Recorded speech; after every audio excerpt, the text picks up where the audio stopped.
Welcome, everybody, back to another week of Brown and Browner. We're doing some recap from a fun weekend of sports, including tennis, basketball, golf, a lot of different stuff going on, honestly. And of course, the NFL managed to stay relevant throughout all of this, of course.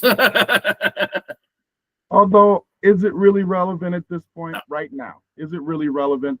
They can talk about Aaron Rodgers.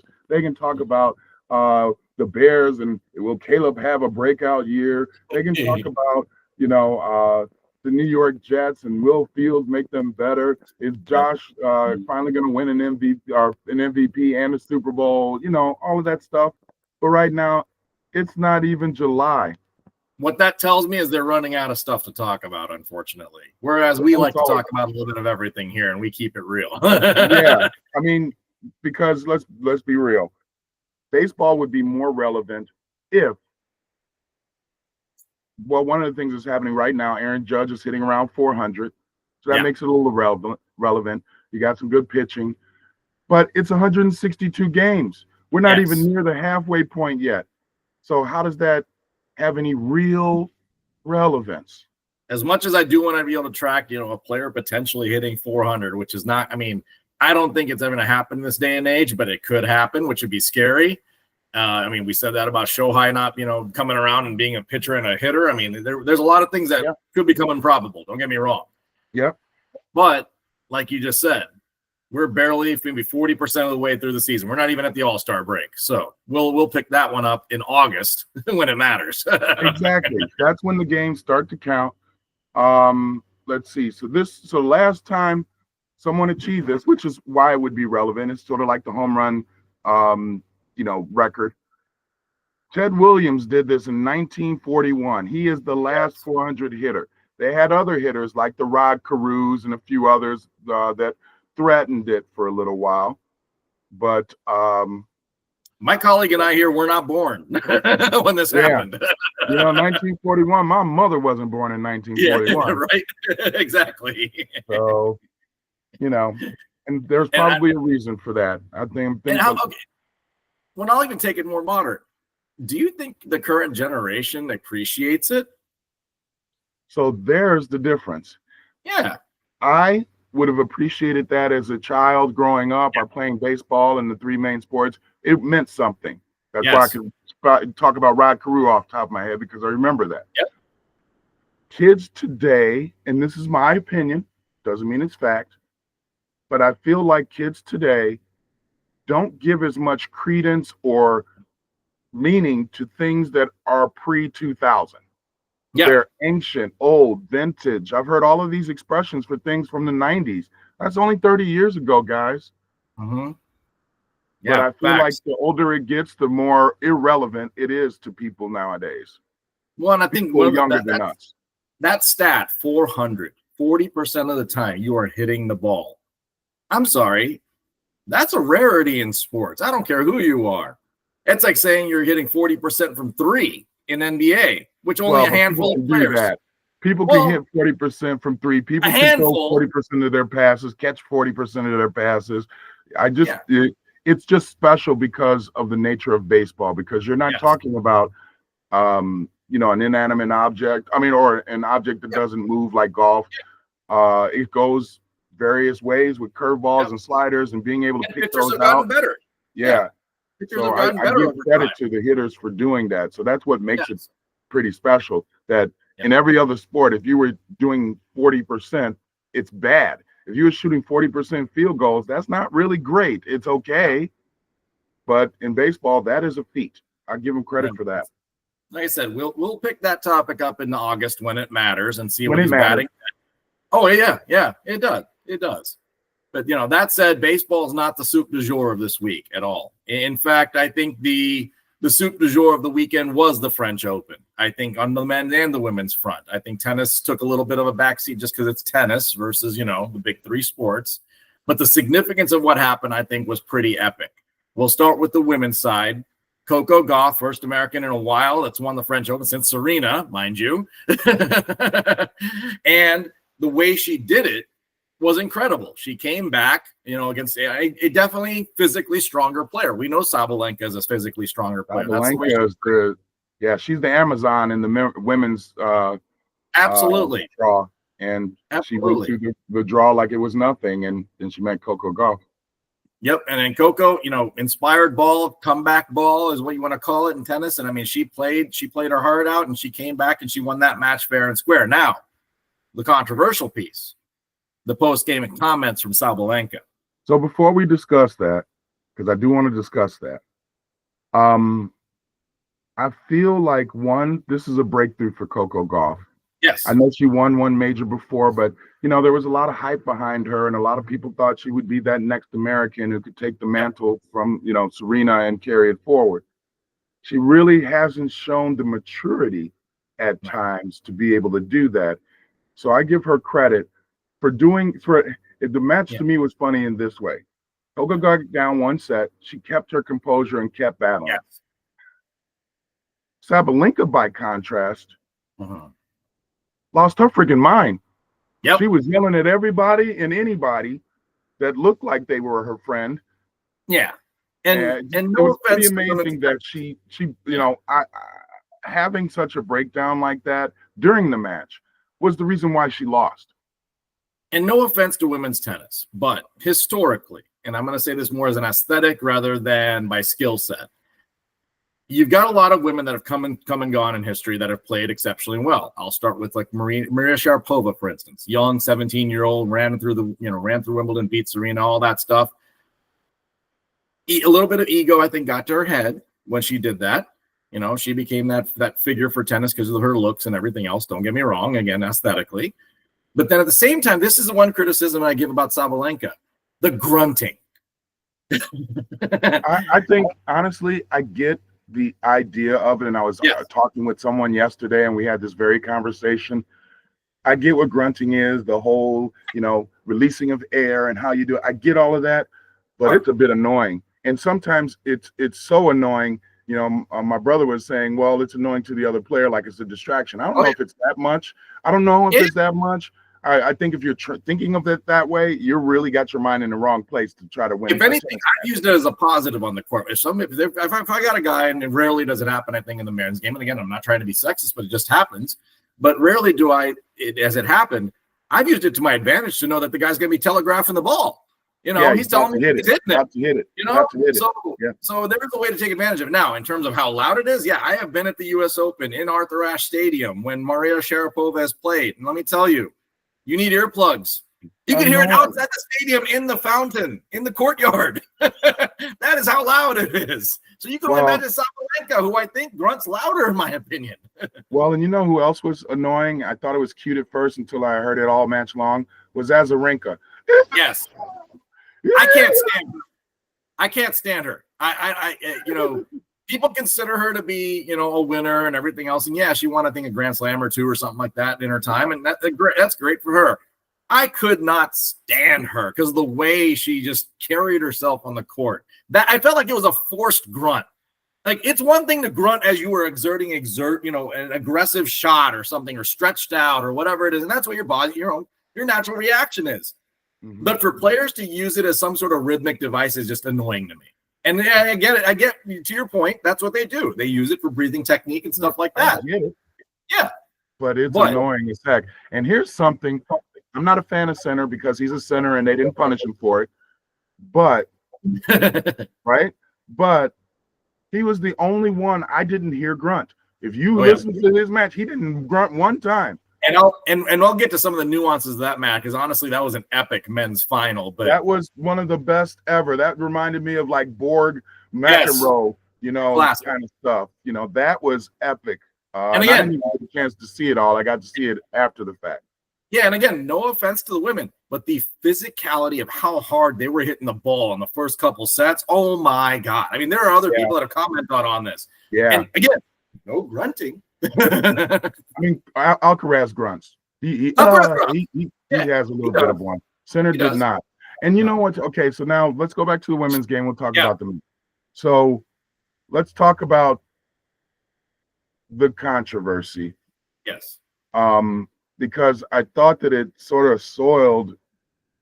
It was classless. At first, when I heard it, I felt like it may not have been what it was. But Right. then after thinking about it, it was what it was. It was was a what it sore was. ass loser who couldn't handle being at least someone to show a little class. You're at the top of the game. Show a little class when you lose. I forgot who they've interviewed historically. That was like number one in the game at different times, you know, during the women, because women have undergone a lot of changes since Serena and Venus were, you know, at the top of their game, at the top positions. And a lot of those women have criticized, like, oh, I don't get the fanfare and the love like Serena and, you know, Venus and all the predecessors got, you know, Celis's, everybody else had it, and justifiably so.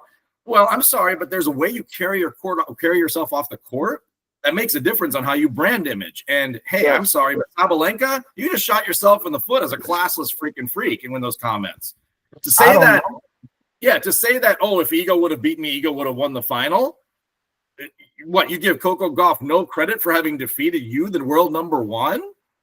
Do you not take any pride in where you stand? I mean, what does that say about you? And then more importantly, is that not a defeatist comment against Coco Gauff? That's just, I find it classless. Yeah, I mean, okay, maybe you didn't play your best that day, but one, the conditions were crappy. Oh yeah, that was garbage. Garbage. She blamed everybody. She blamed everybody but herself. And she did. But see, the thing is, regardless of what happened, the first thing you're supposed to do is, I want to thank Coco Gauff. She played a great match today. She didn't have to play stellar, but she beat your ass. So acknowledge that. Don't tell, you know, oh well, somebody else would have won it. It wasn't good tennis. What are you talking about? That's something you say in private after the fact. But when you're right after the match, you're a sore ass loser, and she should lose all of her sport. Like, just like guys, and deservedly so, when they do something like that, but actually a lot worse with various things they do off the field or court, she should get the same thing. She should be blacklisted. I wouldn't have you. You're supposed to be the person who help promote kids liking the sport, doing this, doing that. How are you doing that if you're number one and basically throwing sour grapes at the person who just beat you? Think about it this way. Coco, I think, and I don't know if you use the best word where you said maturity. I think it's the fact that she hasn't had the aggression and the I don't want to call it desire, because obviously she has a desire. She needed that extra gear to win another Open, right? Of some kind or a Grand Slam. Yeah, she needed that. Like, she's always been a contender, always, but she doesn't have that extra killer instinct gear like she does. You know, like she kind of exhibited at least in the third set, I would say, at the French Open. Well, I would really even the second set. The second set, she turned that around. She did. I mean, she did. Seeing that she just lost that first set, the way she lost that first set, the old Coco Gauff would have folded like a bag of a house of cards. She's shown a lot more maturity. I still feel like the one thing that hurts her is something like what you said, and why she hasn't ascended so quickly is, name one aspect of her game that is dominating. Well, that's the problem. I think to be at the top of the women's game, you need that one elite thing. You know, Monica Seles had her ground strokes. The way she hit the ball, she punished the ball. Steffi Graf had a variety of game, and her slice backhand is elite. There's no question. And her top Serena too. Yeah, Serena and Venus obviously had their serve and their ground game. I mean, they had every bit of the game all around. Justine Henin had a killer instinct. Honestly, that girl could just go around whipping the ball left to right, side to side, like you wouldn't believe. Iga Swiatek is kind of like a Henin, but she's still also lacking a few things. But then Coco, you would think for her size and the way she plays, she would have a better serve. That's what really kills me about her ability. That's it. Her serve is not intimidating. It's not moving you. It's not the greatest placement. And here's the worst part. She double faults more than she aces. Double faults a lot. Yeah. And that's what costs her. Yeah. Especially against the better players. And if there's one match that probably turned her maybe into the prohibitive favorite walking into the final, was the match that she beat Keys. Because Keys is on her game right now. There is no question. Madison Keys deserved what she did in the Australian Open. She went through everything. The fact that Coco beat her so soundly in the French Open was impressive. And I think that honestly was that maturity point, like you just said, like where Coco finally figured out how to kind of overcome some of the mental game issues that she has and finally be able to take that next step. So you're going to experience adversity during a match. It's how you handle it. And if you're sitting there basically beating yourself up mentally, the other player, your opponent, doesn't need to do anything but make sure they hit the ball back to the court. You'll teach yourself. She was doing that against Sabalenka. Yep. Sabalenka got to a point where Yeah. she was losing her freaking mind on the court. Yeah. And to Coco's credit, all you need to do is just hit the ball back. So she chased down. He made it more frustrating because when Sabalenka did hit a good shot, like the tweener between her legs, and she still won the point. So it was even more frustrating for Sabalenka. And that's all you got to do. Let the other player beat themselves. The minute you can get into your opponent's head in a tennis court, that's where you know that you could become the chaser in a game. Get every ball, track it down, force more balls on the court, and the other guy will beat himself. No questions beat asked. Himself all day long, hit things out, hit it into the net.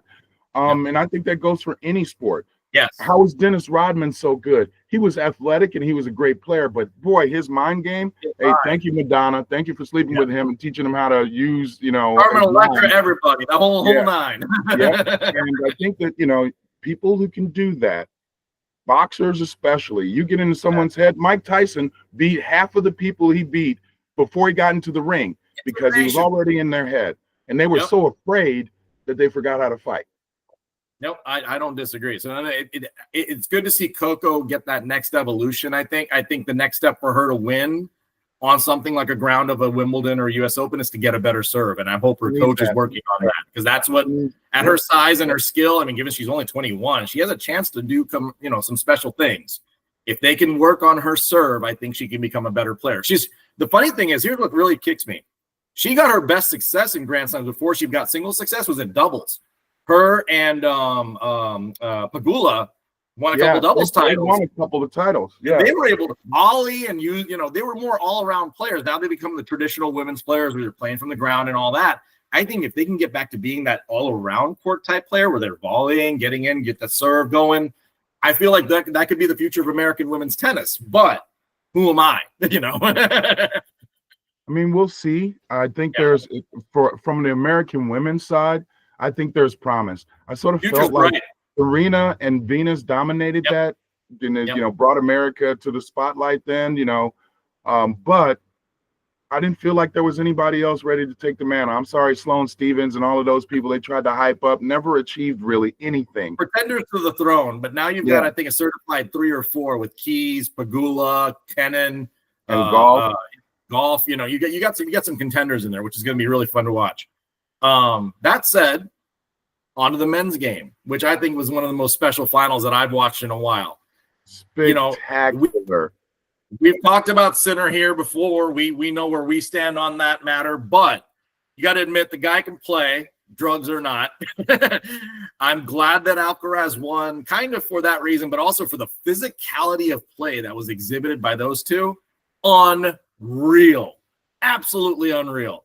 And I don't think non-tennis fans appreciate the fact that these guys went out for 5.5 hours on a dirt ball court, which is physical. If you've ever played on a clay court, you can tell from the way you have to carry yourself. Yes. Yeah, it's like not necessarily playing in sand, but it's definitely not playing on a hard court. Your footwork is more agile. You're thinking more. There's a tougher grind to winning the French Open than anything else. And that's the reason some of the greats have been lauded for it. The Nadals, the Moosters, the whatever, And that's why some of the greats never won it. Yes. Because they didn't have the type of game and wherewithal to be able to never had it. Do that over a 2-week period. They just couldn't. Yep. Pete didn't have it. Roger almost didn't have it. There's a lot of guys that have gone without that title. So it's special when you can pull it. Now, the coolest thing I saw during this entire stretch of the 2 weeks of the French Open, they brought Andre Agassi into the commentary. I thought he was phenomenal. I thought his commentary was good. I thought he was okay. I didn't, he wasn't anything special to me. I like the banter that they had with him and Medvedev because it was the 99 final. It was when Agassi finally won the French Open after, so many epic defeats to a lot of different players. He even brought up the name Andres Gomez, and I was like, holy crap, we're going back in the time machine. I had a question, just started to get off the subject real quick, but I wanted to understand this. How is it that, his name just eluded me. Juan Carlos? Ferrero? Or Ferrero, yes. He's a former champion. Yes. He's Spanish. Yep. And he coaches Sinner? No. He coaches Ferrero coaches Alcaraz. You're talking about Darren Cahill. Darren Cahill coaches Sinner.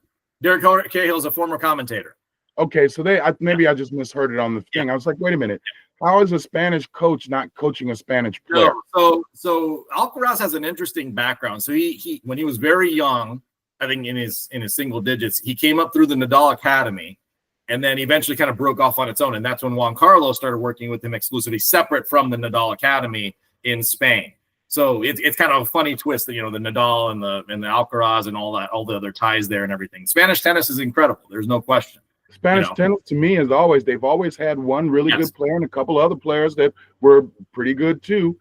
I felt like they only seemed to win on clay more so than the other surfaces. They grow up dirt balling, I think, and this is kind of an indictment on American tennis on my part. That's where I love the development system in Europe, because they started at an early age by doing the fundamentals, but then they start club play at a very young age. I believe age 6 or age 8, if I've heard correctly from a lot of friends and colleagues that grew up there. That's how they develop the camaraderie, and more importantly, how to develop competitiveness within that environment. And obviously a lot of it's on clay courts, because, you know, it's played in France, Germany, Spain, you know, all the countries that have these courts. But it's pretty special to see that development program take place. Now in America, we've abandoned it, in my opinion. When I was a kid, we played JTCC tennis. We had little teams and pods from clubs and things, and we traveled locally and all that. But these guys travel country to country at a young age and play club teams and stuff just like soccer, just like golf in Europe. So, and that's where I feel like you get these development programs for these other sports and things. Basketball is even taking off, obviously, in the same manner over there. Yeah, actually, I have to say that there's something to something you said earlier. I feel like the athletes sort of like each other and they push each other. And you know, and you see it in the team sports, like golf when they play the Ryder Cup and so the Ryder Cup, you just see a whole different type of mentality with the team atmosphere that they have. I'm just going to say it like this: I feel like capitalism is the fault of that too, because 100%. They're so singularly focused on making as much money, do this, do that. You know, we compete against each other, but then we're not supposed to like each other. I can like you after on the court. I don't care if you're my mom, I'm going to want to beat you. But outside of that, we should be helping to hone each other's skills so we both can be great. See, and like I said, in more, I'll get back to tennis too, but the fact that a lot of these guys grow up playing each other in the junior circuits, like Sinner and Alcaraz have played in the junior circuit. Nadal, Federer, Novak, all these guys played in the junior circuit globally, and they played at these levels. So they've seen each other, played each other, developed each other, beaten on each other. So that's why they're so good. Right. The American training system, which I'll put an indictment against the USTA, is very individualistic. There is no camaraderie. There is no team sport environment for tennis. It's literally, hey, whoever has the richest means of getting the best coaches can excel themselves to the highest plateaus. You know, Coco Gauff won the Junior French Open in 2018, but that's because the USTA was behind her, and that's it. They weren't behind all the other girls at times. So Serena Williams. Go ahead. Sorry. I was gonna say Serena and Williams and Serena and Venus, their story I love so much because of the fact that they said, "Fuck you, USTA." Richard Williams decided to challenge the system and say, "I'm going to develop them myself, and I will make them the greatest players in the world." And if you haven't had the chance to watch the movie is actually a good representation of how he carried himself through the system, and basically said, Richard Williams, Venus and Serena's dad. I watched part of it. I like the story because the story was great, and it shows because tennis, along with golf and hockey, they're more elitist sports because you have to have money. You can't just pick up a ball and play. You got to have a place to play. You got to have a racket. I remember I got my first graphic racket, a Yamaha. It was like $100. My mom was looking at me like, "Are you sure?" Yeah. Yep. You know. No, and that's the thing. Like, if you want to be able to create a better mentality and a better grouping of American players on the global stage, you've got to be able to embrace and create more of the game for more people. I don't care what sport it is. And that's a big problem right now because we are making a lot of things a lot more elite. I'm not going to take this platform to kind of go digress about soccer and everything else around the world. But for tennis, that's the reason I think you see the successes you do from the European players. Sinner, Alcaraz being namely, I mean, look, you got two of the best juniors that came out of the game. Look at what they're doing now. They're dominating men's tennis. And frankly, like many people have said, I think globally this whole weekend after the finals, we might be looking at a new rivalry between these two. Yeah, this might be the Federer-Nadal rivalry be born. As long as Sinner doesn't take any more drugs, because if something else happens, there's no way they're going to let him get away with it. At least I hope not. No, so I would love to see Alcaraz dominate the game. I think he's a multi-tool guy. Sinner's a multi-tool guy. That's what makes it kind of special to watch some of these guys. They can play on all four surfaces. Well, and that's why I'm afraid of American tennis, because I feel like Yes. American tennis can't do that. I mean, they can make the quarters and maybe the semis, but they're never going to achieve. You're not going to see. You're not going to see Francis Tiafoe. You're not going to see Tommy Paul win in the finals. You're not going to see them make runs anywhere. You know, Francis, I think the best he had was what, semis of Wimbledon or whatever, finals of Wimbledon. I forgot what he's done. I don't think he's won a major, right? He's never won a major, obviously. Tommy Paul's, I think, honestly, a good ascending guy right now, where he's going to be kind of that next level. But again, not enough to win the majors. Sebastian Korda can't run a good run. Like, there's so many guys out there that they're not that elite level like we had with the Pete, the Couriers, the Agassiz, the Changs. Those guys were the elite. Like, they had that killer instinct to go the next level. Well, and they could compete. I feel like these guys can beat. You know, I was looking when Tiafoe was making his run. You looked at who they beat, and it was like nobody was ranked. Nobody. So they can beat Joe and Bobby. Yeah. But when it comes to beating, and this is what they're going to have to do, or they're going to end up like Andy Murray. They're going to be on the outside looking in, because Sinner and Alcaraz will win all the big tournaments, because you got to play one or the other even to make it to the final. Yeah. And if you can't beat them, you're never going to get there unless they get injured. You got Sinner, Alcaraz, Medvedev's capable, Zverev's capable. What happened to Medvedev? He disappeared. I think he got injured. I didn't read too much, but he kind of disappeard for a little bit. Plus, I think he got into family life. I think he's got a couple kids now and stuff like that. So he's chilling like many other former Russians. Not to denigrate, but but it seems to happen with a lot of those Russian guys that come out or whatever. But that said, we saw one hell of an epic final. When Sinner was down, Sinner was up 2-0. I'm like, oh my God. 2-0, and looked like he was going to dominate Alcaraz. Yep. This is the Nadal trait that he has that I love. Yes. He's a fighter, and he will fight every single point. He was down 2-0 to the #1 player in the world. Bulldog. I mean, it was epic to watch that comeback, honestly. Third set, everything else. Fourth set, tiebreak. I mean, everything was just special to watch in this match. And then, frankly, even the run in the fifth set was just incredible, Well, yeah, and the fact that he was able to, I think Sinner, this is just me, just speculating. I think at that point, it's one thing when you're up 2-0. Okay, I'm still up 2-1. Okay, now it's 2-2, getting a little tight. Well, and they got into the tiebreaker, and he just dominated him in the tiebreaker. He was trying to make a clean sheet in the French Open, which has only happened once. Nadal, a few years ago, where he never lost. Didn't surrender a set. Did not surrender a set. Think about how special that is. Yeah, he was right there. But I do think that Alcaraz has a little bit more grit than most. He does. And I'm not sure that Sinner was. I don't think that Sinner's over this. He hasn't beaten Alcaraz in like their last 4 or 5 matches. Exactly. That was the first time in a final. Yes. But all of the other matches were to get to finals, and he didn't beat him once since like 2003 or 4 or something. Alcaraz is something to know against Sinner, which is kind of funny. But all the other guys, you got the Zverevs, the Medvedevs, whatever, they seem to have Alcaraz's number. So it's kind of an interesting dynamic that's playing out in that whole situation. Yeah. So, like I said, it's going to be special to watch for the next few years, given how young these guys are, too. I think it's going to be special. Can they create the makings of a Federer, Nadal, Djokovic type era? Potentially. We'll see how longevity lasts. I don't see it. Well, okay, they each could achieve that. But one of the things that I liked about that, which I think you had them in each era. Even if you went back to the 70s, you had McEnroe and Connors and Borg and Connors, and Lindell. I just feel like there's robbing people in Lincoln Park. I feel like there's not enough competition. Like, I feel like what's going to happen, it's literally just going to be the two of them. Name me one other player that's capable of beating them consistently. Sasha Zverev doesn't have that extra gear. No, he doesn't. Medvedev, I think, got lucky on a couple U.S. Open runs. And honestly, like, there isn't like that upper echelon like these two. These two are the upper echelon. Yeah. You just mentioned the two, and both of them, their stock is falling, not rising. I just don't see them losing a whole lot over the next, if they stay healthy, 10 years.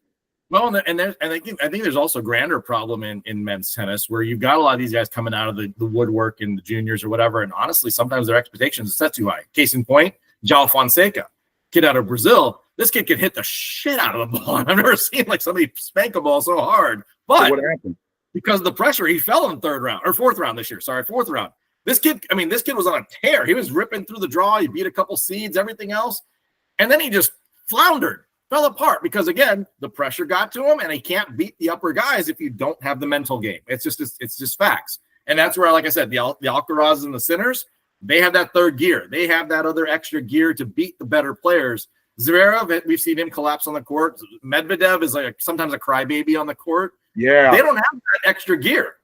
Yeah. To stay composed. So that's where I give credit. And, Sinner, God forbid, yes, he did sin. Should he have been punished? Absolutely. We've agreed to that over here. Does he have the physical game? Yeah, he does. That dude's a freak. Yeah, he does. He's got the physical, and I think he's got the mental too. He's shown some toughness. Yeah, Alcaraz, we just talked about. But I feel like there's nobody else on the men's side that has that. And I have to say, and this is just me, I loved men's tennis through the 70s, the 80s. I felt like there were enough rivalries and great tennis. I like the Federer era with Nadal and then Djokovic. I'm not sure this new era is going to be great for tennis. It's just going to be the two of them. They better get somebody else to get up there and start playing some tennis. The way I see it is you always need a flashy character in tennis to make it relevant. You had the Andre Agassi back in the day. You had some guys in there that kind of. You had McEnroe. You had McEnroe. Nastasi, Nastasi was great. Take your pick. We had a lot of good characters in the day. Even women's tennis had characters. It was great, but men's tennis doesn't have that little character in there. You got to have that little character wild card. Yeah, you're right. Sinner is boring. Yeah. Alcaraz is lovable, but not, lovable, but because of talent, not because of the character or whatever. You got to have a comic on the tour, Yeah. Djokovic, I feel like as people start disliking him ever since the whole COVID thing and the Australian Open and all of that stuff. So it's like they don't have that personality. I'd love to see Ben Shelton become that. I don't think he will. I don't think he will either. I would love to see him become the next guy. You know who it could have been? And to me, like the last person I felt like had character, like where I liked him just because he was a character, was Monfils. Monfils, his game expressed his character and the way he was as a person. He carried himself on the court was just awesome. It still is awesome. It still is, even now. He's at the tail end of his career now, unfortunately, I think he could have been very much that guy where he's more fun to watch. Because, I love seeing him get to the quarters and stuff. And he's never going to win a Grand Slam. We know that. But the guy was anime. He got the crowd into it. He was special. Yeah, I love. He had that Yannick Noah flavor, back in the day. And I'm trying to think of someone who's like that now. Who could have been like that, but I don't even know if he's still playing. Nick Kyrgios. Kyrgios is off now. Too many injuries and stuff like that. I think he's trying to transition into the social media light, if you will, and all that. Well, and he was commentating during one of the tournaments. I think the Australian or something, or the U.S. Open. Yeah. I just feel like he could have been that guy. He was the kind of guy you could hate him or you could like him. Yes. And that draws people to watch him play. But then he just became such an asshole, and then he got injured. A guy with so much physical potential. That was scary. The guy that could, it's all the 6 inches between his head were just right here. It's killing him. I loved it though. Every now and again, he'd just be like, I'm going to throw a little underhanded serve. He didn't go to hit the underhanded serve.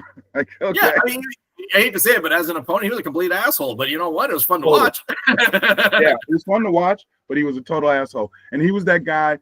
It was like Jimmy Connors. You knew, or McEnroe. You knew they were going to go off. You just were waiting for it. It's like, when is this going to happen? They could actually set up betting lines. Like, when is McEnroe or Connors or Kyrgios going to go off? Well, and that's the thing. That's the thing that's missing in tennis is, like you said, not only the characters, but you need that one little special moment to ignite a sport. For me, I think it was 91 Jimmy Connors when he made the semifinal run to the U.S. Open. Yeah, remember he played five-setter, five-setter every match at night. I stayed up till 2 a.m. every day watching those matches. I remember as a kid. It was a special moment in tennis. It was. The guy was at 40 years old, grinding it out every night with this two-handed backhand. It was just special to watch. With his two-handed backhand and that Wilson old-ass rackety rack that he had. And that square swing and So I never liked Jimmy Connors was okay, but I was a McEnroe guy. I liked his fire. He was left-handed, That's my dad was. Yeah. No, so tennis needs that extra. Tennis needs that little extra electric sport, electric moment. And maybe that happens at Wimbledon. Maybe that happens at the U.S. Open. I always think the U.S. Open's ripe for that, given New York and the hype and the night tennis and everything else. We'll see if a character evolves this year. Maybe Ben Shelton finally breaks through. I doubt it. I mean, the kid's got it again. His problem is here too. Like, the kid's physically gifted in some ways, but not all. He's got to develop an all-around game. He's Andy Roddick. He's Andy Roddick to me. And God forbid Andy Roddick somehow got lucky and won a U.S. Open. Yeah, I'm going to say that. But but I don't think Ben Shelton's ever going to win a major. Yeah, I think you might be right on that. Before we leave for the day, I wanted to talk about, I feel like there's one, I mean, we got basketball.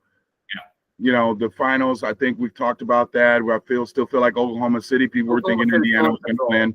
Oklahoma City showed their true colors. I think that's going to bear itself out throughout the rest of the series. I actually feel like Florida is going to do the same thing to Edmonton in the NHL Stanley Cup Finals. That was an ass whooping yesterday. Yeah, I mean, you don't lose by 5 goals and think that you did something well. No. And again, and with Indiana, I think the realization is this: you don't have enough firepower, and you don't play D tough enough long enough to win this series against Oklahoma City. And Oklahoma City finally figured out the issue. It's like, okay, if you beat Halliburton, you can beat the Pacers. Yeah, in the first game, you gave up control, and guess what? You got smoked because Halliburton had the ball at the end. What do you do in game 2? You rotate every single player on Halliburton, put pressure on him. He doesn't score enough, and guess what? You win easily. So that's all you're going to do the rest of the series. It's over. Throw a little double at him, make the other people have to score, and it might be a different story. Yep. I did want to talk about one last sporting event that happened. So over the weekend, for those who watched, what was the tournament? It was a golfing tournament where RBC. The big name players weren't the players dominating it. Right. And a guy by the name of Fox, I forget his first name, but I watched the final round. Fox and Burns, back and forth. Sam Burns shot a 62 early in the day, took the lead, posted a score, and people were just crumbling to it. Yep. And Fox showed some grit and some shit along with a little spit. Right. On 17, I think he had a 7-footer for birdie, and he putted it like I did. Like he knew right away as soon as he hit it, he wasn't going to make it. It wasn't going. Yeah. So he had to come to 18 to get a birdie, and 18's a par 5. But to show that toughness, he had to sink 15, 20-foot putt or something like that. It was solid. Yeah. And it was solid. And then they went into overtime, which I thought was weird, where they played the same hole over and over. They played the same hole over so many times, they actually moved the cup to a different spot on the green, which I thought was just hilarious. Yeah. But he was able to prevail, and I thought that was a really good show, a good testament of what it takes to be a winner. Yes. He was down to his last putt. If he doesn't make it, he's not going to win. He was down again. Sam Burns should have won on the first or second playoff hole, and he choked the little short putt, literally like a 4-footer. Yeah. He choked that putt, and then they started just trading back and forth, and then he finally prevailed. And I just thought that was awesome. I enjoyed watching it. And the other part of it that I enjoyed, even though I like the big name players, was the fact that there wasn't a big name player there. It was one of those courses that a big name player, I don't know if Scheffler was in the tourney. I think Rory was. Rory was, yeah. Yeah. But these guys shot like 14 under par. And usually those are the kind of tournaments you see those really elite players killing it because the course is that easy for them to do it. And actually it was the RBC. So it was the Royal, what was that? The British Columbian. Yeah. So that was the tourney in Canada. But I thought it was pretty awesome. So I wanted to speak to that for any of the golfers out there. And we're walking back into the full field this weekend with the U.S. Open, Father's Day weekend, the whole Epic 9. Yep. Scotty versus the field, in my opinion. There are obviously a lot of contenders in there, but man, that dude's just playing on fire right now. Looking Tiger-esque, and they keep putting these stats up of how many wins, how long did it take you to get to 40 wins, how long did it take you to win this many in 1 year. So, I mean, until somebody dethrones the king, he's still the king. Unless somebody wants to put them in jail and derail his round, it ain't gonna happen. And even then, you can beat him, right? And even then he shot decent. He was still gonna come out and shoot a 68 even after jail, so it don't matter. Even I was just in jail, man. Luckily, I didn't drop the soap. Yeah. But no, it's like I said, good bound. Father's Day weekend coming up. Take the time to spend with family, spend with the fun there. But it's always a special moment on 18 when they show the U.S. Open. In my opinion, when they show the winners, and yes, it's a male sport, obviously in this case. But when the fathers embrace and stuff like that, It's always been a good sign, especially when you had like Tiger and his dad. I mean, there's a lot of epic moments. And a few others. Yeah, I totally agree. I'm glad you brought that up. Wanted to say that before we call off. Happy Father's Day to all your fathers. Happy Father's Day to you, Promit, and to me, because we're both fathers. Yep. And I hope that everybody this is just me, I have to say it.